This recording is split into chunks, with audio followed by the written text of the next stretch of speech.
जी, तो यहाँ पे हम लोग एग्जाम्पल देख रहे थे आर्किटेक्चर मॉडल की डिफरेंट। जैसे यहाँ पे हमने कहा कि एक वेब बेस्ड एप्लीकेशन है जो क्या करती है, जो क्यूरी करती है, उसके लिए जो है वो डाटा शो करना होता है। तो वो जो शो होता है वो प्रेजेंटेशन लेयर में आती है, डाटाबेस से जो है वो डाटा आता है मुख्तलिफ टेबल्स उठ के, और फिर उसको आप किसी पेज के ऊपर डिस्प्ले करते हैं। तो ये इस तरीके से जो है ये हमारे पास जो इसका मैकेनिज्म है। इसी तरीके से एक यहाँ पे एक और एग्जांपल है, जैसे ऑटोमेटेड जो है वैक्स उसका इंसुलिन इंजेक्शन का सिस्टम है। उसके अंदर क्या होता है कि यहाँ पे ब्लड सेंसर लगा हुआ है, पेशेंट के अंदर जो है ब्लड को सेंस करता है कि उसको इंसुलिन की ज़रूरत है कि नहीं। यहाँ पे वो जो है उसकी नीडल लगी होती है, ये जो है इंसुलिन को इंजेक्ट करने के लिए। यहाँ पे फिर ये कंट्रोलर है, जो कंट्रोलर जो है वो क्या शो कर रहा होता है यहाँ पे, ये उसका मुख्तलिफ व्यू बनाया है कि यहाँ पे डिस्प्ले कर रहा होता है कि पेशेंट की जो शुगर लेवल क्या चल रही होती है। जैसे ही वो पर्टिकुलर उसके ऊपर जाता है तो वो यहाँ पे अ, कुछ तो है फिक्स के कुछ टाइम के बाद क्लॉक क्लॉक भी इसके साथ अटैच है, अलार्म भी इसके साथ अटैच है, अगर शुगर लेवल बढ़ जाए तो क्या करना है। और अगर टाइम स्पैम इतना हो गया कि 5 घंटे के बाद शुगर जो इंसुलिन इंजेक्ट करनी है, तो वो ये चीज़ कंपोनेंट जो है वो अटैच है। फिर इंसुलिन का जो रेजरवायर है जिसके अंदर इंसुलिन पड़ी है वो भी अटैच है। यहाँ से पंप क्या करता है कि इंसुलिन लेता है और इंजेक्ट कर देता है नीडल के जरिए पेशेंट को। यहाँ पे ये क्या है, ये अभी जो है मुख्तलिफ एग्जाम्पल्स हैं मॉडल की। कुछ आपको पिक्टोरियल फॉर्म में नजर आएंगे, कुछ कंपोनेंट फॉर्म में नजर आएंगे। जैसे मैप की बात होती है, इसी तरीके से यहाँ पे एक रोबोट पैकेजिंग का जो है इसका मॉडल बताया है कि रोबोट पैकेजिंग में क्या है कि आपकी पैकेजिंग सिस्टम है जो क्या करता है, ये यहाँ पे पैकेजिंग सिलेक्शन सिस्टम है कि किस तरह का ऑब्जेक्ट है जिसको पैक करना है, उसके अकॉर्डिंगली उसका जो है वो यहाँ से ऑब्जेक्ट को आइडेंटिफाई करता है, विजन सिस्टम उसको आइडेंटिफाई करता है, और आर्म कंट्रोलर उसको उठा के, ग्रिपर जो है उसको उठा के उसको नेक्स्ट पेज में डालता है। यहाँ पे एक और स्लाइड से इसके जरिए एग्जांपल्स जैसे मैं आपको दिखा देता हूँ।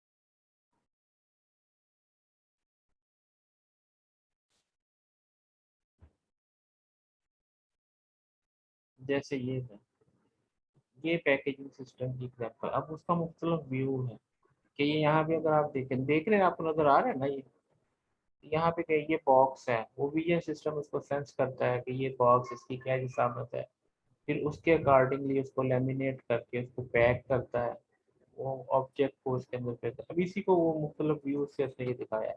यहाँ पे वो विजन सिस्टम है, सेफ्टी गार्डिंग है, रोबोट कैसे इसको करता है, रोबोट स्टैंड है, कन्वेयर्स है, स्टैंड केस कन्वेयर है, प्रोडक्ट कन्वेयर है, सिस्टम कंट्रोल पैनल है, सेफ्टी गार्ड है, फिर जो है न्यूमेटिक्स है, रोबोटिक्स है, ये सारी चीज़ें जो है मुख्तलिफ व्यूज है। यहाँ पे आपको जो अभी आपको दिखाया वो ये है। तो आर्किटेक्चर डायग्राम, तो कंपोनेंट्स को जो शो कर, आपने जो देखा है वो ये है, ये देखा है ना यही। तो असल में उसको उसको डिफरेंट वे से पैकिंग सिलेक्शन सिस्टम के ऊपर लगे, तो डिफरेंट कंपोनेंट्स का आपस में रिलेशनशिप दिखाया। ये डिफरेंट व्यूज हो सकते हैं। फिर इसी तरीके से हमारे पास जो है एक और एग्जांपल है, example of architecture model. Architecture model में एप्लीकेशन लेयर है, रन टाइम लेवल है, डिवाइस लेवल है। अब जैसे आपके पास एप्लीकेशन लेयर में क्या है, कॉन्टेक्स्ट डिवाइस है, मेमोरी ऑब्जेक्ट है, कमांड क्यू है, प्रोग्राम करना है, ये उसकी कंप्यूटर सिस्टम की बात कर रहे हैं। अब रन टाइम लेवल के ऊपर क्या है, आपकी एपीआई इंप्लीमेंट होती है, डाटा स्ट्रक्चर्स इंप्लीमेंट होते हैं, कमांड्स शेड्यूलर जो है इंप्लीमेंट होते हैं। ठीक है। इसी तरीके से डिवाइस लेवल पे क्या है, आपका कर्नल कैशे है, जीपीयू बैकएंड पे है, फिर x86 का बैकएंड है, फिर कर्नल कैशे है। वो लेयरिंग हो गई ना। एक एप्लीकेशन लेयर पे क्या काम हो रहा है, रन टाइम लेवल पे कौन सी एपीआई यूज हो रही है, डिवाइस लेवल पे कौन सी चीजें होती है, ये क्या है एग्जांपल है आर्किटेक्चर मॉडल की। ठीक है जी। अब आर्किटेक्चर मॉडल को कैसे ड्रा किया जाता है, पहला स्टेप क्या है, identify and define tiers. Tiers क्या है, उनको डिफाइन करना, primarily depend on the non functional requirement. In addition it will however also influenced by functional requirement. Tiers जो है आप क्या करते हैं, डिफाइन करते हैं। Briefly identify describe responsibility of each tier. जैसे यहाँ पे है ब्राउजर है, अब यहाँ पे सर्वर एप्लीकेशन है, यहाँ पे डाटा है, ब्राउजर के अंदर आपको डाटा शो करते हैं। तो HTTPS जो है वहां से रिक्वेस्ट जाती है किसके ऊपर, सर्वर के ऊपर। सर्वर उसको जो है वो JDBC के जरिए कनेक्ट करता है डेटाबेस के साथ। डाटा यहाँ से उठा के इसको सामने आपको पेज पे दिखाना शुरू कर देता है। ये क्या है, ये वन टायर है, सेकंड टायर है, थर्ड टायर, ये तीन टायर है। डिस्क्राइब करें हर टायर की रिस्पॉन्सिबिलिटी। स्टेप 2 है identify and define layers and place technical component. This process is mainly driven by non-functional requirement and best practice. Briefly define and describe the responsibility of each layer has one. Once the layer has been placed, identify important technical framework component, place them into the appropriate layer of your architecture. Example है क्या, synchronous process है, cache है, security है। अब यहाँ पे क्या है, क्लाइंट एप्लीकेशन चल रही है, ठीक है। HTTPS के जरिए आपको जो है, अब वेब प्रेजेंटेशन लेयर है, स्टैटिक कॉन्टेक्स्ट लेयर है, सर्विस लेयर है, लॉजिक लेयर है, ठीक है।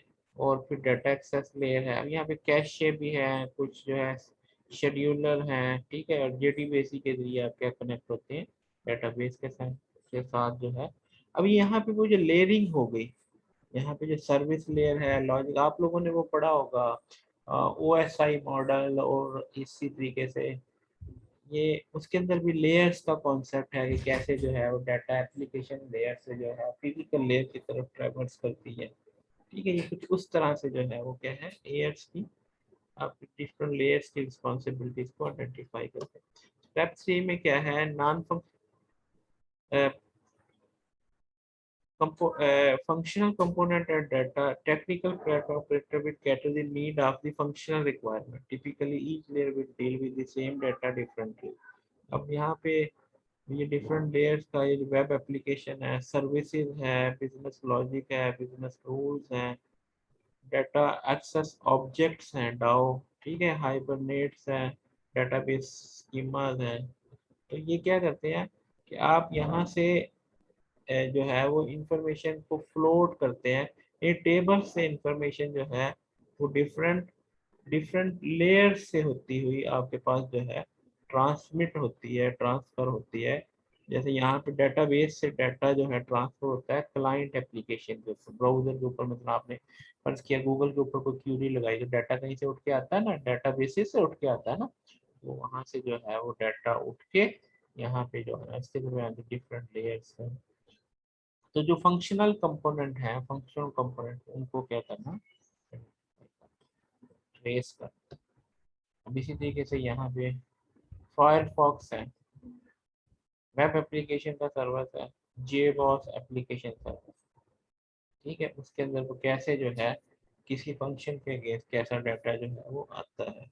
यहाँ पे स्टैटिक कंटेंट लेयर है, सर्वर HTTP कंटेंट है, ठीक है। इसी तरीके से logical layer, business layer, relational database की, मतलब आप माई सीक्वल्स के जरिए आप ले रहे हैं, ये वो है ना, आप वो माई सीक्वल से आता है या आपका किस जगह से डाटा आता है, सीक्वल सर्वर से आता है, ठीक है, ओरेकल से आता है, ये इस तरह मुख्तलिफ है। आगे जो चीज है कि आर्किटेक्चर की जरूरत क्यों पड़ती है, आर्किटेक्चर की जरूरत, एक मिस्ट्री हाउस है, विंस्टर। विंस्टर एक मिस्ट्री हाउस है जिसके अंदर 38 ईयर्स लगे इसको बनाने में, और 147 बिल्डर्स ने बनाया, और उसमें आर्किटेक्चर कोई भी नहीं था। तो बनाया कैसे, बस जो कुछ देर में आता गया बनाते गए। इसके अंदर 160 रूम थे, बेडरूम 40 है, किचन 6 है, 2 बेसमेंट है, 950 डोर्स है। अब जो 65 डोर्स हैं वो ब्लैंक वॉल्स के ऊपर, और 13 स्टेयर्स जो हैं वो फालतू हैं, और 24 skylights in floors, no architectural blueprint exist. तो ये क्या है, बस यहाँ भी ये लगा दो, वहां भी ये लगा दो, ऐसे जो है ये बना। ठीक है, तो आर्किटेक्चर को डिस्क्राइब करने के लिए जो लैंग्वेज है वो है ADLS, architecture description language. Architecture description language is a language that provides syntax and semantics for defining software architecture. It is notation specification which provide feature of modeling software system, conceptual architecture, distinguished from system implementation. ADL must support the architecture component, their connections, interfaces, configuration, which are building block of architecture. It is form of expressions for user architecture description and provide the ability to decompose component, combine component and define interface of component. ठीक है जी, तो ये जो है ADLS जो है क्या है, लैंग्वेज है जो किसके लिए यूज होती है, आर्किटेक्चर को डिस्क्राइब करने के लिए। यहाँ तक कोई क्वेश्चन है, कोई बात नहीं समझ आई तो पूछ लें जी। स्पीड स्लो है हमारी, अभी हमने एक स्लाइड पढ़ी है। आगे आगे आर्किटेक्चर के style, architecture style define family of subsystem, terms of pattern, structural organisation, components. More architecture style determine the vocabulary of components and connections and the constraint through which they can be combined. इन चीजों को क्या कहते हैं, architecture style. पहला style क्या है, pipe and filter style. In pipe and filter style, each component has set of input and set of output. Component read stream of data, input and produce stream of data as a output, delivering complete instance of result in standard order. Components को क्या कहते हैं, filter, और channels, connectors को क्या कहते हैं, channel. Output of one filter to input of another, hence the connectors are termed as pipe. तो कनेक्टर्स को क्या नाम दिया, पाइप का। जैसे यहाँ पे देखते हैं, जैसे पाइप एंड फिल्टर के अंदर ये नॉइज डिटेक्शन है, देन ये यहाँ पे क्या है, जैसे आपके पास होता है मुख्तलिफ फिल्टर्स नहीं होते, वॉइस फिल्टर होता है, नॉइज फिल्टर होता है, सिग्नल आ रहा है उसके अंदर नॉइज इंट्रोड्यूस होगी, नॉइज को रिमूव करना। इसी तरीके से साउंड फिल्टर, साउंड वेव है, उसके ऊपर फिल्टर लगे होते हैं नॉइज वगैरह को रिमूव करने के लिए। वहाँ पे क्या होता है कि स्ट्रीम ऑफ डाटा, अब जैसे ये नॉइज डिटेक्शन के लिए क्या है, नॉइज वेरिफिकेशन होती है, फिल्टर है चेक करता है नॉइज और नॉइज को कैंसिल करता है। यहाँ पे पाइप, यहाँ से ये जो दरमियान है कि एक जगह से दूसरी जगह पे जो डाटा है वो ये इस पाइप के जरिए जाता है, फिल्टर में से गुजरता है और दूसरी जगह जो है नॉइज कैंसिलेशन के पास सिग्नल यहाँ पे। Unix code this style of providing notation of connecting component representing as a Unix process and by providing runtime mechanism for implementing that। ये आपके पास ऐसे होता है ना कि जब आप डाटा एक जगह से दूसरी जगह तो सिग्नल की फॉर्म में जाता है, सिग्नल बार दफा जो है सिग्नल के अंदर नॉइज इंड्यूस हो जाती है ईएमएफ की वजह से, तो उसको फिर रिमूव करने के लिए आपको क्या करना पड़ता है, उसको फिल्टर्स में से गुजारना पड़ता है। तो ट्रेडिशनली कंपाइलर्स, कंपाइलर भी एक फिल्टर के तौर पे काम कर रहा होता है, तो आपने सोर्स कोड दिया, फिल्टर में से गुजारा, एग्जीक्यूटेबल कोड बना दिया, सोर्स कोड दिया, फिल्टर में से गुजारा और एग्जीक्यूटेबल कोड बना। तो ये भी कंपाइलर का भी behaviour as a pipeline system खींचा जाता है। सिग्नल प्रोसेसिंग के डोमेन के अंदर भी, डिस्ट्रीब्यूटेड सिस्टम के डोमेन के अंदर भी आप क्या करते हैं, पाइपलाइन करते हैं। इसका फायदा क्या है, डिस्क्रिप्शन है। The processing of data in a system is organized so that each processing component is discrete and carries out one type of data transformation. Data flow as in pipe from one component to another. ये file description, ये example क्या है, जैसे आपने वो देखा pipe, और when used commonly used in processing application, batch और ट्रांजैक्शन की फॉर्म में जब डाटा है तो एक बैच को उठा के आप पाइप में से गुजारते हैं, फिल्टर में से गुजारते हैं, और where input are process in separate stage generated related output. Easy to understand है, sport transformation भी use है, workflow style match the structure of many business process है, और ये चीज इसके क्या है बेनिफिट्स हैं। डिसएडवांटेज क्या है, the format of data transfer has to be agreed upon between communicating transformation. Each transformation must pass input and unpass its output to the agreed form. This increases system overhead and may mean it impossible to reuse function transformation that is incompatible data structure. अब इसमें ये क्या होता है, अब ये यहाँ पे जो है ना, ये दो तीन तरह से होता है कि ये फिल्टर्स जो हैं, बाद आप कस्टमर से फीडबैक लेते हैं, तो उसमें कुछ फीडबैक में जो आपको ज़रूरी चीज़ें चाहिए होती है आपको वही उठाना होता है, तो आप उसको क्या करते हैं, फिल्टर कर लेते हैं, और जो इररेलेवेंट डाटा जो है वो उसको क्या है रिमूव कर देते हैं। बात का ये है कि अगर आपका डाटा अकॉर्डिंग टू फॉर्मेट नहीं आ रहा, तो होता ये हो सकता है कि आपका फिल्टर जो है डाटा को डिस्ट्रॉय कर दे।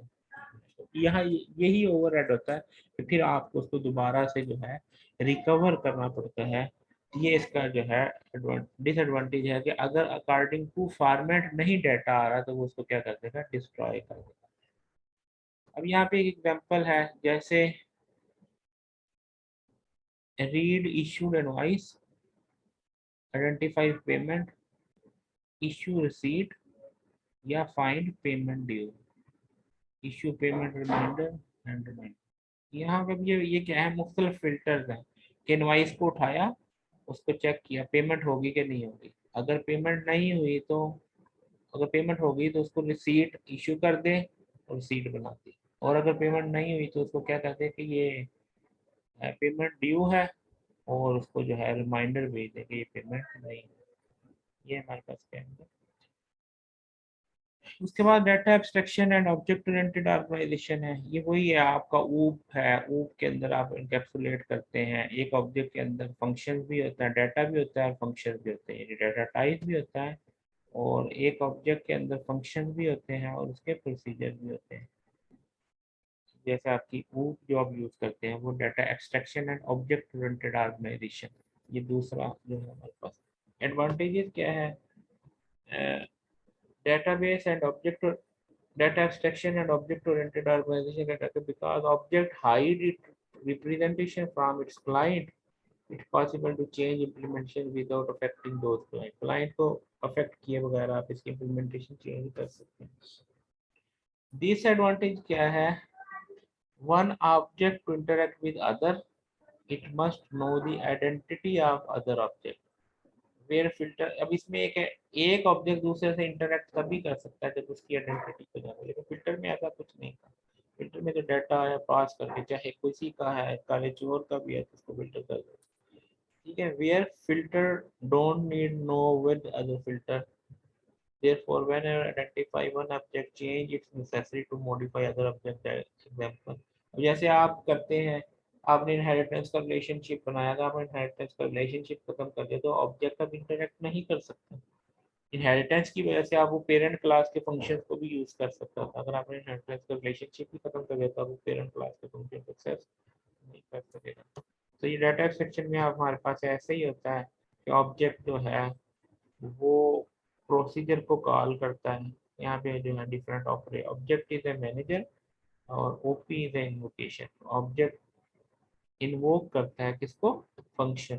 एक ऑब्जेक्ट थ्रू फंक्शन दूसरे फंक्शन के साथ इंटरेक्ट कर रहा था। मसलन आपने फ्रेंड का रिलेशनशिप बनाया, एक क्लास दूसरी क्लास की फ्रेंड बता दी, तो एक उसका अब एक फर्ज किया class A is friend of class B, तो क्लास ए का ऑब्जेक्ट एक्सेस कर सकता है डाटा ऑफ क्लास बी। क्यों एक्सेस कर सकता है, क्योंकि उनके दरमियान रिलेशनशिप फ्रेंडशिप का है, या उनके दरमियान रिलेशनशिप पेरेंट चाइल्ड का है। तो उस वजह से फिर वो क्या करता है, through member function, through procedure call वो इंटरेक्ट करता है दूसरा ऑब्जेक्ट के साथ। ये उसकी हायरार्की बनाई। अब उसके बाद है event based implicit invocation in earlier architecture style explicit event based system in which इसके अंदर आपको वो क्या करता था, implicit invocation में क्या है कि जैसे आपका वायरलेस नेटवर्क है, ब्लूटूथ है, ब्लूटूथ के अंदर जब दो डिवाइसेस के अंदर मैन पेयरिंग हुई होती है तो डाटा खुद ब खुद जो है वो, फिर जिगबी है, ये सारी किसकी है एग्जांपल। अर्लियर आर्किटेक्चर में एक्सप्लिसिट इवेंट बेस है, ऑब्जेक्ट कॉल करता है तो डाटा शिफ्ट होता है ना, लेकिन यहाँ पे ऐसा नहीं है। One other of component can register and interest an event bye associating A procedure with the event. Bluetooth पे आपने डाटा सेंड किया तो वो क्या है, एक कंपोनेंट से दूसरी कंपोनेंट के अंदर, जैसे यहाँ पे कंपोनेंट है इवेंट बस है, डाटा कंपोनेंट्स के ऊपर सेंड कर दिया और जिसने इसको रिसीव करना है रिसीव करना। ठीक है, वेब ब्राउजर है, वेब सर्वर है और डेटाबेस सर्वर है। यहाँ पे भी क्या है, एंड टायर है, एंड टायर। यहाँ पे डिफरेंट जो है, इसी तरीके से कंप्यूटर के अंदर होती है ना डाटा बस होती है, मुख्तलिफ कंपोनेंट डाटा उस पर सेंड करते हैं, जिसने रिसीव करना वो रिसीव कर लेते हैं। उसके बाद लेयर्ड आर्किटेक्चर है। लेयर आर्किटेक्चर के अंदर क्या है, फंक्शन कनेक्टर्स के साथ और प्रोटोकॉल के साथ इंटरेक्ट करते हैं एक लेयर से दूसरी, example kind of communication protocol है। जैसे हमने बोला कम्युनिकेशन प्रोटोकॉल के अंदर एक लेयर से डाटा दूसरे लेयर के अंदर, ओएसआई लेयर जैसे आपने पढ़ा था, ये वही है। लिव सिस्टम आर्किटेक्चर डायग्राम, ये क्या जेनेरिक लेयर आर्किटेक्चर जिसके अंदर क्या सिस्टम ओएस जो है, फिर ये वो core business logic, application functionality, फिर यूजर इंटरफेस मैनेजमेंट, फिर यूजर इंटरफेस आपस में लेयर आपस में इंटरेक्ट है। इसी तरीके से डेटाबेस है, डेटाबेस से लाइब्रेरी, फिर लाइब्रेरी से डिस्ट्रीब्यूटेड रिट्रीवर, फिर लिब सिस्टम और फिर वेब ब्राउजर इसको एक्सेस कर लेता है। ये क्या है, लेयरिंग के अंदर के कनेक्टिविटी अमंग द लेयर्स होती है, अमंग द लेयर्स जो है कनेक्टिविटी होती है। इसके भी फायदे हैं, नुकसान हैं। Disadvantage again professor clean separation between layer in often difficult. Layering की वजह से क्या है, पास एक लेयर से दूसरे लेयर के दरमियान जो है वो डायरेक्ट कम्युनिकेशन नहीं होती, तो इसके लिए आपको थर्ड लेयर दरमियान में इन्वॉल्व हो जाती है। Because of multiple level of layer interpretation server require process each layer, तो उसके लिए फिर हमें मल्टीपल लेयर्स के साथ इंटरटेक्ट करना चाहिए। इसका ड्रॉबैक है। अगली चीज आगे रिपोजिटरी, जैसे आप लोगों ने नाम सुना होगा, गिट हब का नाम सुना होगा। वो क्या है, रिपोजिटरी है जिसके अंदर क्या है, वर्जन कंट्रोल सिस्टम होते हैं। रिपोजिटरी के अंदर क्या, आप अपना अपने सॉफ्टवेयर का एक वर्जन बनाया, रिपोजिटरी पे रख दिया, दूसरा उसने चेंज किया, वो भी वर्जन सेव हो गया, तीसरा आया तो वो सारे वर्जन वहाँ पे सेव हो गए। How to quite different kind of component. Central data repository पे पड़ा होता है, जिसको यूज करना होता है वो उसको यूज कर लेते हैं। ठीक है, component operate on central data store, interaction between repository and it's external component can very significantly between systems. तो वो ये इसको एक्सेस करना होता है। डिसएडवांटेज में क्या है, repository is single point of failure. अगर रिपोजिटरी, क्योंकि सिंगल पॉइंट है, सारे उससे इंटरेक्ट हो रहे हैं, अगर रिपोजिटरी से डाटा फेल हो गया तो सबको नहीं मिलेगा, सारे जो है उसको एक्सेस करना affect the whole system. Repository का बैठना होल सिस्टम को बैठने वाला may be inefficiencies in organizing all communication through the repository. Distributing the repository access several computer may be difficult. तो ये जो है इससे क्या होगा कि रिपोजिटरी में ये नुकसान होता है, क्योंकि सिंगल पॉइंट होता है जहाँ पे डाटा पड़ा होता है, तो रिपोजिटरी का बैठने का मतलब सारे सिस्टम बैठ गए। जैसे यहाँ पे एक एग्जांपल है कि आपका डिजाइन एनालिस्ट भी बैठा हुआ है, रिपोर्ट जनरेटर है, वो सारे जो डाटा वो प्रोजेक्ट रिपोजिटरी से उठा रहे हैं। अगर प्रोजेक्ट रिपोजिटरी डाउन होगी तो इसका मतलब ये सारे अफेक्ट करेंगे, ये सारे जो इसके साथ इंटरकनेक्ट हो रहे हैं सारे अफेक्ट करेंगे। ये आपके पास यहाँ तक कोई क्वेश्चन? जी, आप लोग क्वेश्चन नहीं पूछते, खैर है, क्वेश्चन पूछने की जरूरत ही नहीं पेश आती।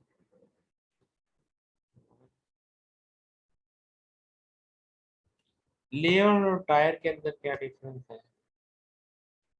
The concept of layer or tire are often interchangeably. However, one fairly common point of view is that there is in need a difference.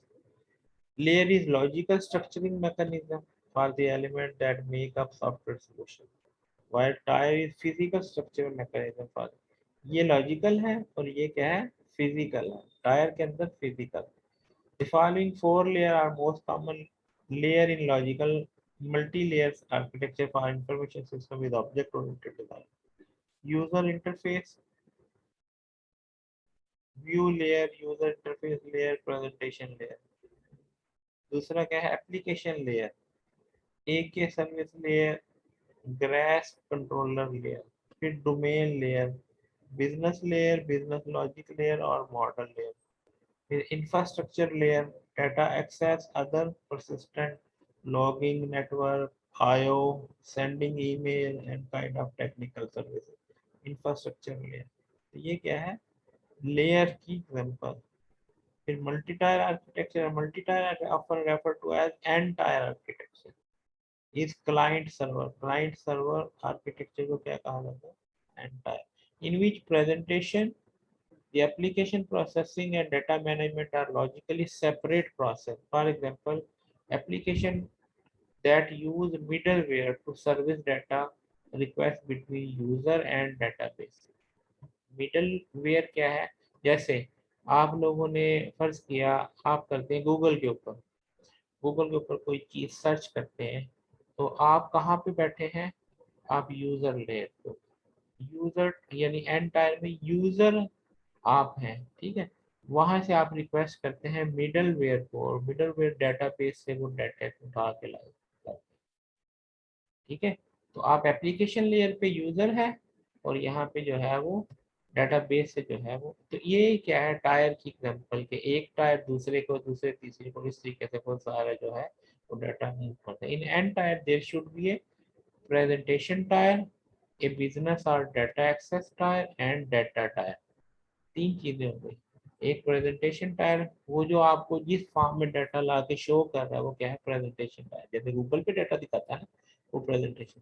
दरमियान में कौन सी है, बिजनेस और डाटा एक्सेस टायर, कि आपको उस डाटा की एक्सेस है भी कि नहीं, वो किसने वेरीफाई करना है, किसने उठा के लाना है, वो क्या आ गया, बिजनेस डाटा।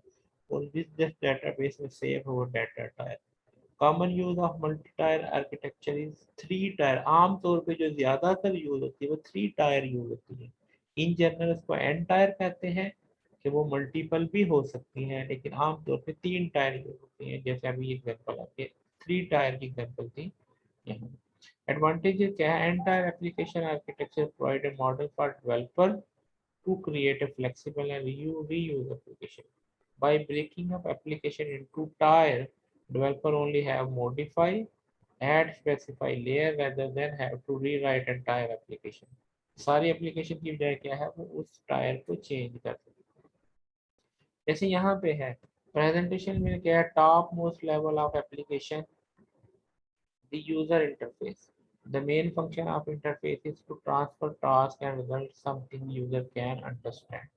यहाँ पे जैसे मोबाइल की स्क्रीन ही आप ले लें, ठीक है। लॉजिकल के the layer get list of all sale made last year. अब आपने ये क्या है कि वो जो क्यूरी चलाते हैं, क्यूरी चलाते हैं ना, उसको प्रोसेस करेगा, और फिर टेबल्स में से, जैसे यहाँ पे टेबल है ना, डेटाबेस है, डेटाबेस भी किस पे, किसी हार्ड डिस्क पे है, स्टोरेज पे, वो वहां से क्यूरी चली, और क्यूरी ने जो उसने रिक्वेस्ट की थी वो बना के आपको दिखा दी। इसी तरीके से आपने ऑल पूरे साल की सैलरीज देखनी है, तो अब क्या है, सैलरी वन पहले महीने की, दूसरे महीने की, तीसरे महीने की, चौथे महीने की, वो सारों को करके आपको फिर क्या करके एक कंबाइन में दिखाता है। तो ये जो दरम्यान में जो प्रोसेसिंग वाला काम है वो लॉजिकल लेयर आ गई, और डाटा जहाँ से उठाता है वो डाटा लेयर आ गई, डाटा टायर। और ये क्या है, प्रेजेंटेशन टायर, यहाँ पे स्क्रीन पे आपको दिखाता है। इसी तरीके से MVC है, model view controller. Model view controller जिसके अंदर ये कहा जाता है कि आपका जो कोई भी आप सॉफ्टवेयर बनाते हैं उस सॉफ्टवेयर के अंदर जो आपका मॉडल है वो बिजनेस लॉजिक को रिप्रेजेंट कर रहा होता है, व्यू जो है यूजर इंटरफेस को कर रहा होता है, और कंट्रोलर जो है यूजर इनपुट को कर रहा होता है। The separation of concern facilitate the independent development, testing and maintaining each role. The solid line represent direct association and dash indirect association as observation. ये यहाँ पे आपका MVC आर्किटेक्चर है, MVC फ्रेमवर्क है जिसके तहत ये काम है, मॉडल व्यू कंट्रोल। तो जैसे यहाँ पे examples, model manage the behaviour and data of application, response to request, respond to instruction. View में क्या है, render model into form of suitable interaction, typically user interface element. Multiple view can exist for a single model. A view port typically has one-to-one correspondence between the display structure and know how to render it. Controller receive user input, initiate the response by making call or model objects. A controller accept input from user, instruct the model and view the report to perform action based on that input. तो controller क्या है, input लेता है और उसको जो वापस आते हैं उसका आउटपुट को। An application based on MVC pattern में be collection of model view controller triad, each responsible for different user interface elements.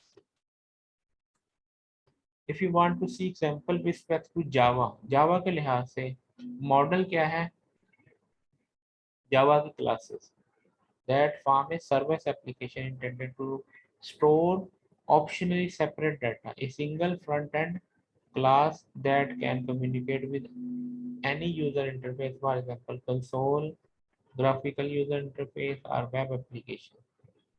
एक क्लास है जो जैसे आप कहते हैं ना सिस्टम डॉट इन जावा, अगर आप लोगों ने पढ़ी है तो वो काली स्क्रीन जो है कंसोल विंडो है, वेब बेस्ड एप्लीकेशन भी हो सकती है या जीयूआई भी हो सकती है। व्यू क्या है, जावा सर्वर पेजेस है जेएसपी के पेज के ऊपर, तो वो सर्वलेट की रिक्वेस्ट जो है या एचटीटीपी की जो है सेशन उसके जरिए व्यू का। फिर कंट्रोलर में क्या है, servlet that communicate with the front end of model and load the server request.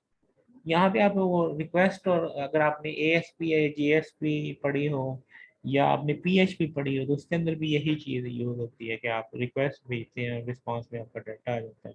The servlet is Java class and it communicate interface with the model but does not need generate HTML output. The JSP don't have to communicate with the model because the servlet provide them with the information. They can concentrate on creating output. तो JSP के अंदर वो क्या output को create करने के लिए होगा। ये यहाँ तक जो है, यहाँ तक कोई क्वेश्चन है तो पूछें।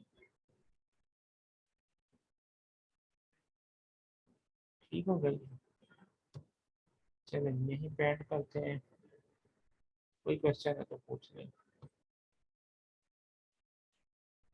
जी कोई क्वेश्चन है, ठीक है।